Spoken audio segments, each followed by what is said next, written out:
Hey guys, how's it going? My name is Kellen. I'm gonna make a try to make a brief video reflecting on my experience with depersonalization, derealization. I guess this will kind of be a summary video. I'm not going to explain how it manifested, uh, just to save time. Pretty boring story. I mean, it's kind of a typical, so it's nothing like too drama related that you want to hear anything about. So, um, but yeah, just my experience with it, kind of a subjective, individual um, reflection on it.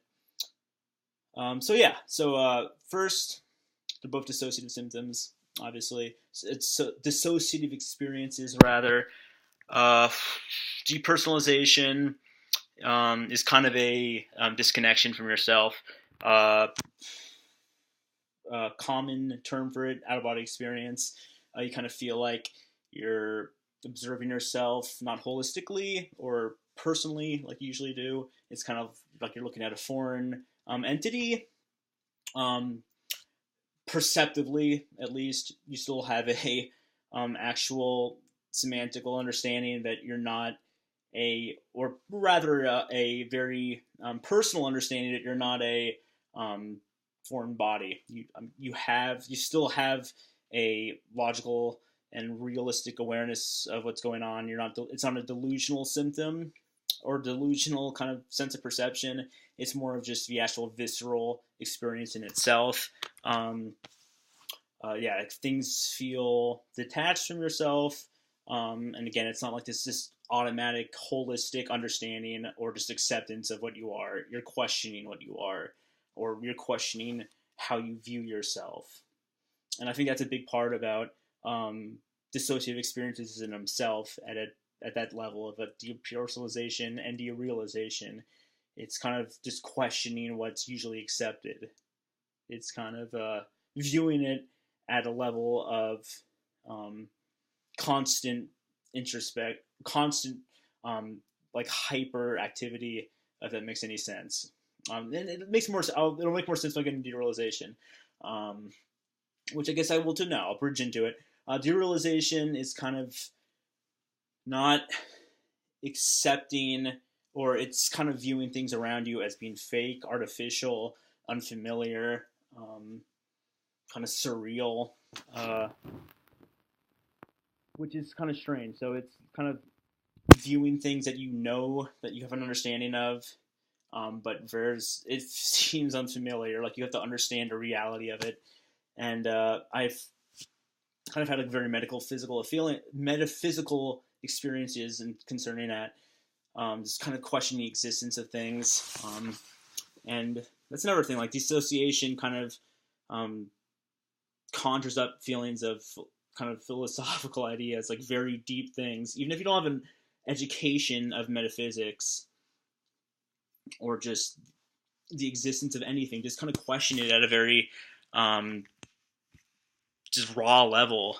You still experience those feelings, and I think it might be harder to accept those feelings if you don't have that, not necessarily education, but just that understanding of what that is. For example, when I when I had it, I associated my experience with it with being psychotic, or like I was in a process of developing schizophrenia. Well, I could have, kind of interpreted it as, kind of like a metaphysical awakening, or just kind of perceiving things at a level that I hadn't before. And I think that's a part of it. I think most people who develop chronic dissociative kind of conditions, likened to the personalization, derealization, associated with a negative experience, they associate it with something bad, like it will never end, or it's going to lead to something really horrible. And I don't blame them, because it's not a fun experience. It sucks. It's really like re-questioning your life, things that you've never ever questioned before.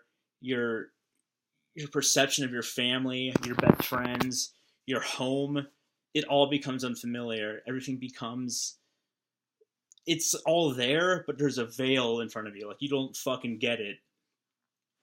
And again, it's, you get it, but you can't. It's it's kind of like I'm not trying to sound cliche, but it's almost like a nightmare, um, in a sense that there's so much, it's so vivid. It's such a vivid nightmare that you can't really shake. Because it seems so real, and it's such a thin disconnect. I can see why into people who suffer from it, or people who really associated with going crazy, or just losing their mind, not having a keen understanding. That's kind of naturally how it makes you feel. It's a very difficult experience, but I think a big part of it is kind of reinterpreting how you view it, and that's so hard. It's not. It's really subjective too. It's very individual. There's no golden method for doing that, but it's it's crucial. It really is, because if you wake up every morning dreading that feeling and suffering it through it 24 hours a day, it's never going to get better. The big thing for me was finding distractions, which would be just anything to just keep my mind busy. Watching a movie, talking to people, and that's all. I had to distract myself. So I'm just dispositionally very anxious. So I know how to fall into that thought pattern, the rumination of thinking that things won't get better, and with that type of thinking, and it sucked. It really did, but yeah, that's my very raw reflection of it. But honestly, change your thought patterns, distract yourself, do what you need to do. But it's not a doomed condition. It's not something you're gonna always have. It's very reflective on your way of perceiving and your way of understanding how you're perceiving things. Once you figure that out, like what causes it, what is the most uncomfortable experience in a realm of your in a personal experience, that the dissociative experience that you're suffering from, all those are relevant factors. So yeah, see ya.